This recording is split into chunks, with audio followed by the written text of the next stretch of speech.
मनुष्य मुक्त नहीं हो सकता, तो वो कर्म कैसे करे कि उसे पाप और पुण्य से मुक्ति मिले?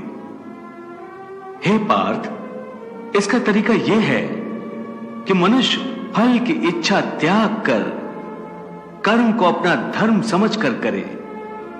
फल उसे अवश्य मिलेगा, परंतु इस फल का वो विधान की इच्छा समझकर स्वीकार करे।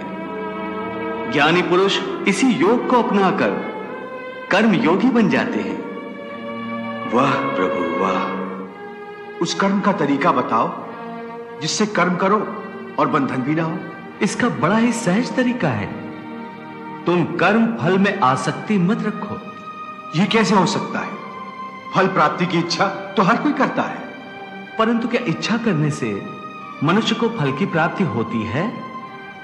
नहीं अर्जुन, क्योंकि फल तो प्रारब्ध के हाथ में है, और जो भी मनुष्य फल प्राप्ति की इच्छा करता है उसका मन फल के बारे में सोचकर अपने कर्म और कर्तव्य से विचलित हो जाता है और उसे वो फल प्राप्त नहीं होता जिसकी उसने इच्छा की थी। पार्थ, मनुष्य केवल कर्म कर सकता है, फल कदापि मनुष्य के अधीन नहीं है। केशव, यदि फल की प्राप्ति मनुष्य या उसके कर्म के अधीन नहीं है तो कर्म ही क्यों करे? क्योंकि मनुष्य का धर्म है अपने कर्तव्य का पालन करना, इस कर्तव्य पालन के लिए आवश्यक कर्म करना।